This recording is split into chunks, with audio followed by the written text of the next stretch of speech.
Hello बच्चों, कैसे हैं आप लोग। मैं उम्मीद करता हूँ कि आप लोग अच्छे होंगे और खैरियत से होंगे। और जैसे कि इस चैनल के थ्रू मैं एक वीडियो अपलोड भी किया था, शॉर्ट वीडियो, कि मैं इस प्लेटफॉर्म के थ्रू, इस चैनल के थ्रू मैं क्लास 12 के बोर्ड जो साइंस से जो स्टूडेंट्स रिलेटेड हैं, तो उन सारे स्टूडेंट्स को ये बड़ी से बड़ी मौका है, अपॉर्चुनिटी है कि मैं उसको पढ़ाऊँ। और मेरा भी खुद का ये मानना है कि मैं भी अपना एक्सपीरियंस को, मैं भी अपना स्किल्स को, मैं भी अपना जो भी मेरा एबिलिटी है, जो भी मेरा कैपेबिलिटी है, उसको मैं उसके सामने में एक्सप्रेस कर सकूँ। स्वागत है बिना किसी वेस्ट किए हुए। देखिए यहाँ पे बेसिकली आज ये मेरा पहला लेक्चर है इस चैनल में और मैं अभी इस लेक्चर में मैं आज शुरू करने वाला हूँ बायोलॉजी पार्ट।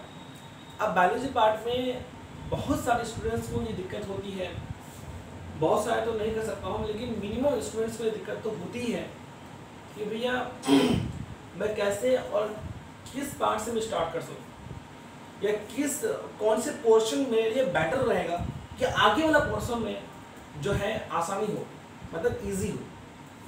तो उसके लिए मैं एक चैप्टर जो क्लास 11 का सेल बायोलॉजी यूनिट के अंदर चैप्टर आता है, cell the unit of life और cell cycle and cell division, वो दो चैप्टर मुझे करना है। उसके बाद हम लोग क्लास 12 के चैप्टर जो हम लोग cellular reproduction, flowering plant, basically principle of inheritance and variations, molecular basis of inheritance, micro human welfare and ecology part जो हमारा ecosystem, biodiversity, conservation as well as organism and its population, वो भी हम लोग करेंगे। लेकिन उससे पहले हम लोगों को क्लास 11 के chapter cell unit of life और सेल साइकिल को समझना बहुत ही हमारे लिए ज़रूरी है और नेसेसरी है। तो इसके लिए मैं आज इस लेक्चर के थ्रू मैं डालने वाला हूँ, मैं ये पढ़ाने वाला हूँ, मैं ये समझाने वाला हूँ। लिखाऊंगा कम, मेरा मोटिव रहेगा, लिखाऊंगा मैं कम, समझाऊंगा मैं ज़्यादा। इस तरीके से मैं आप लोगों को यहाँ पे ये चीज़ पढ़ाने वाला हूँ। तो बेसिकली मेरा यही एक मानना है, मेरा यही एक मोटिव रहेगा कि मैं आप लोगों को अच्छे से समझा सकूँ, और यही सारे के सारे चीज़ें यहाँ पे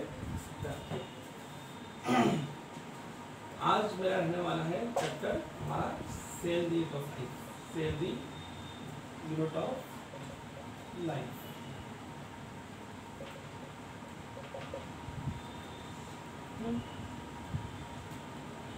इस चैप्टर को शुरू करने से पहले हम लोगों को समझना पड़ेगा कि सेल किसे कहते हैं, और सेल बेसिकली हमारा होता क्या है, और सेल से हम लोग को क्या प्रेरित हो जाइए, और सेल से हम क्या समझते हैं। एक कोशिका हमारी जिंदगी को बनाता है, हमारे लिविंग ऑर्गेनिज्म बनाता है। जितने भी सारे हमारे प्राणु है हमारे इस धरती के अंदर, हमारे इस अर्थ के अंदर, सभी के सभी प्राणु क्या होते हैं, सभी के सभी जो लिविंग ऑर्गेनिज्म होते हैं वो सेल से मिलकर ही बने हुए होते हैं। और सेल एक बेसिक स्ट्रक्चर और फंक्शनल यूनिट ऑफ लाइफ कहा जाता है हमारे इस पूरे ब्रह्मांड में, हमारे इस पूरे वर्ल्ड में। अब बेसिकली हमको समझना पड़ेगा कि सेल हम लोग का जो है बेसिकली एक स्ट्रक्चरल और फंक्शनल यूनिट क्यों कहा जाता है। एक क्वेश्चन भी आ सकता है हम लोग एग्जाम में, 11 या 12 के बोर्ड में ये पूछ सकता है कि what is cell and why the cell is known as structure and functional. तो यहाँ पे मैं समझाऊँ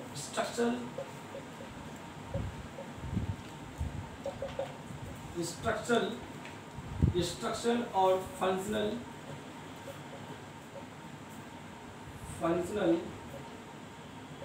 यूनिट ऑफ लाइफ क्यों कहा जाता है। देखिए स्ट्रक्चर मतलब क्या है, मैं एग्जांपल देकर समझाऊं तो स्ट्रक्चर जैसे कि एक ब्रिक्स जो बनता है, कई सारे ब्रिक्स मिल करके क्या होते हैं, एक घर, एक रूम तैयार होता है।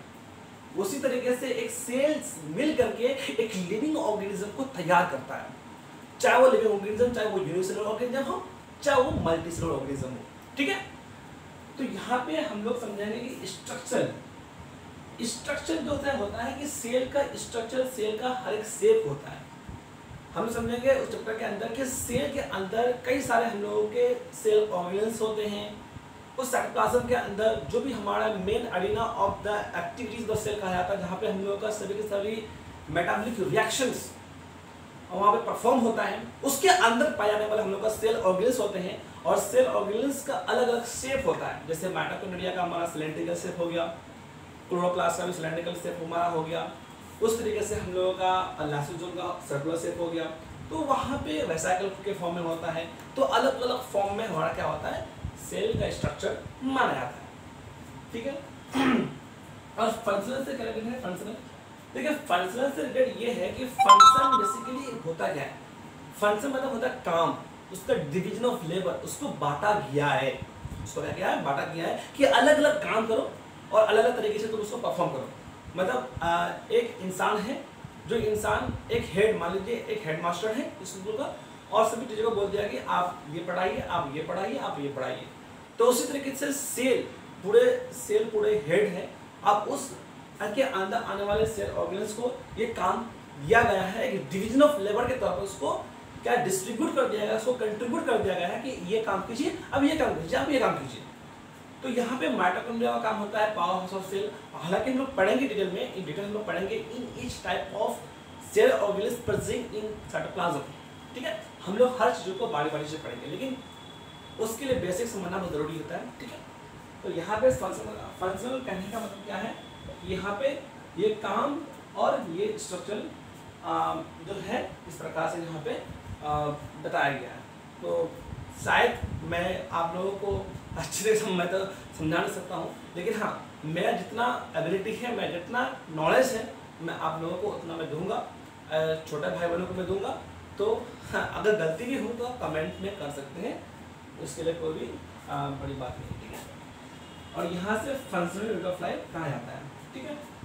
तो इस तरीके से यहाँ पे हम लोग इस टॉपिक को ब्रेक किया।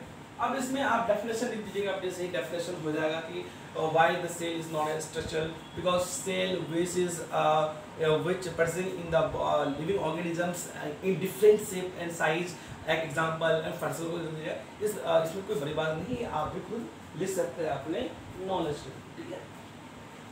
नेक्स्ट और नेक्स्ट चीज ये है, नेक्स्ट चीज हमारा ये है टॉपिक है, वो टॉपिक ये है कि बेसिकली डिस्कवरी ऑफ सेल, क्योंकि सेल के अंदर कई सारे एनसीईआरटी पॉइंट में डिस्कवरी दी हुई है कि हालांकि पूछ भी सकता है एग्जाम में, नीट वाले बच्चों के लिए भी पूछ सकता है, जो मैं भी तैयारी कर रहा हूँ नीट के, उसमें बहुत ही बारीक से क्वेश्चन पूछे जाते हैं, मेजर मैट्रिक्स वाला क्वेश्चन पूछे जाते हैं। बोर्ड एग्जाम में तो एमसीक्यू वाला टाइप का क्वेश्चन आ ही आता है उसी कॉन्सेप्ट की बेसिस पर, ठीक है ना।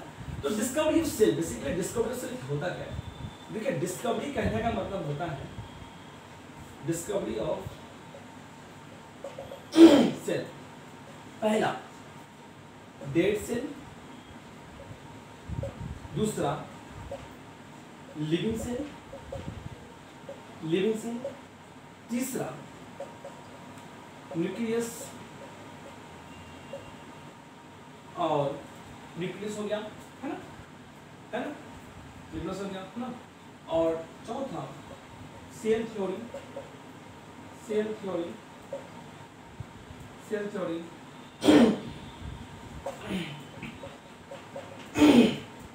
Final shape of the cell.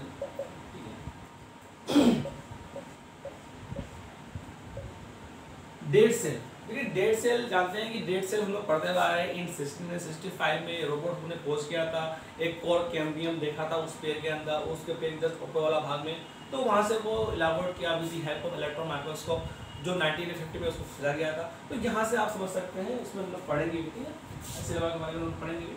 तो यहाँ पे डेड सेल इन 1665, हालांकि ऐसे दिया नहीं है ईयर है ना, तो यहाँ पे रॉबर्ट हुक ने इसको बाई रॉबर्ट हुक ने इसको खोज किया था। लिविंग सेल को एंटोन ऑन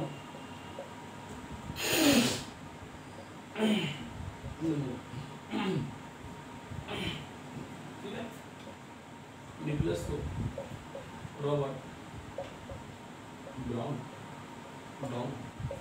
सेल थ्योरी को दिया था दो साइंटिस्ट ने मिलकर के, एक था बोटानिस्ट, एक था जूलॉजिस्ट। बोटानिस्ट जो कि जर्मनिस्ट था, और जूलॉजिस्ट भी जो वो जर्मनिस्ट था।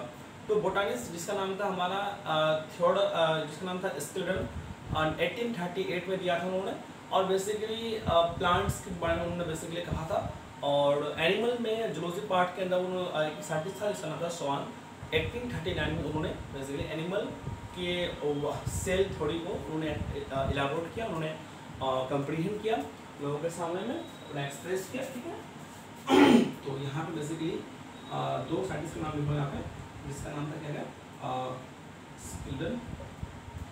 स्केलेटन और स्वान। बट इन्होंने बेसिकली सेल थ्योरी को अच्छी तरीके से इलाबोरेट नहीं कर पाया। इन्होंने ये नहीं कर पाया कि सेल एक नया सेल कैसे एग्जिस्ट करता है, एक नया सेल कैसे बनता है, फॉर्म होता है from the pre existent cell, इन्होंने बता नहीं पाया था। तो इसी कंसेप्ट को लेकर के एक आगे आने वाला मतलब बेसिकली आने वाला जो इसके बाद जो साइंटिस्ट आए थे, तो वो साइंटिस्ट का नाम था हमारा क्या हमारा करके रॉबर्ट, उस साइंटिस्ट का नाम था हमारा रुडोल्फ विर्चो। तो रुडोल्फ विर्चो ने 1855 में उन्होंने फाइनल सेल शेप को दिया।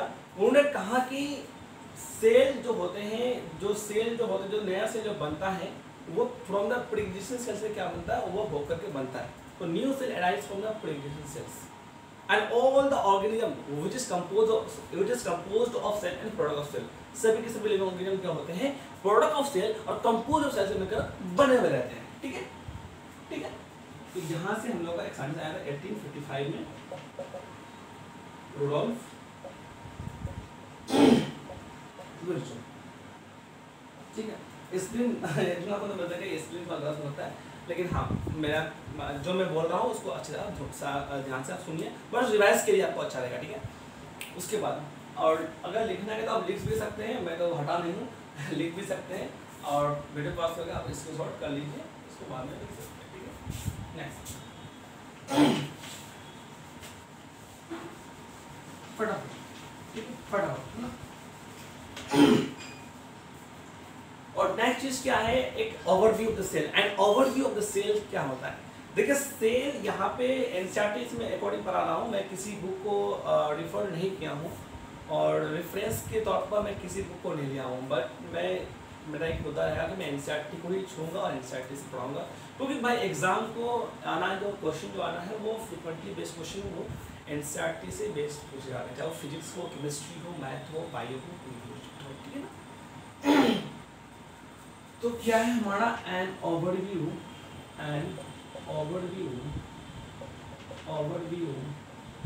Of the cell.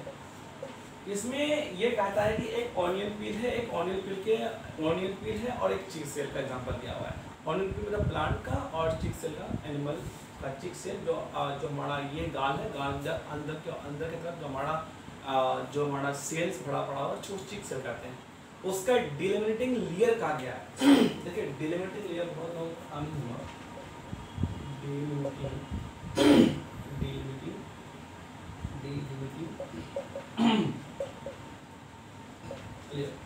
इसको कहा जाता है आउटर पार्ट, ठीक है, जहाँ से हम लोग का समझना पड़ेगा वो क्या है, वो ये है कि एक होता है हमारा सेल वन, एक हमारा होता है सेल मेम्ब्रेन, ठीक है, ठीक है। सेल वाला जो हमारा हो गया वो प्लांट के लिए हो गया, एनिमल के लिए हो। एग्जाम्पल अगर लिखना चाहेंगे तो आप लिख सकते हैं। एग्जाम्पल क्या है, एग्जाम्पल यहाँ पे ऑनियन भी कर दिया अकॉर्डिंग टू एनसीईआरटी,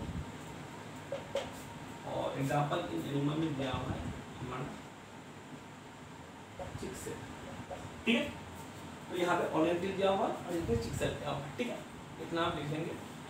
उसके बाद एनसीईआरटी कहती है कि मतलब टॉपिक ये कहता है कि हमारा एक कुछ पार्ट है, मैं लिख देता हूँ, हालांकि मैं एनसीईआरटी बाद में पढ़ाऊंगा क्योंकि एनसीईआरटी रीडिंग भी करवाऊंगा लास्ट टॉपिक में, लास्ट लेक्चर में, तो पूरा हम लोग समझ लेंगे, फिर एनसीईआरटी में हम लोग रीडिंग करेंगे एट द लास्ट मोमेंट, ठीक है। उसको मैं डालता हूँ और लिखने में लिख सकते हैं।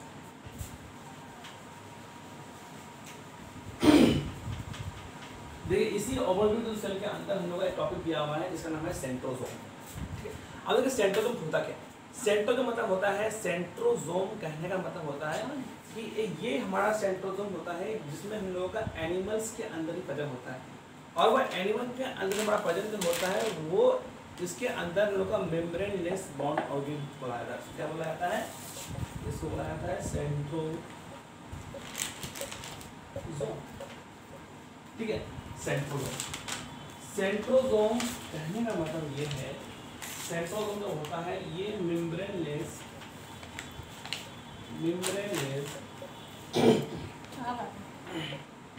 बाउंड सेल ऑर्गन होता है, and only found in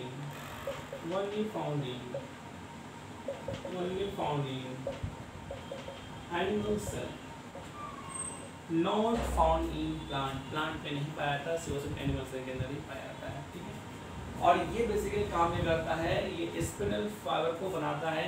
हम लोग सेल साइकिल एंड सेल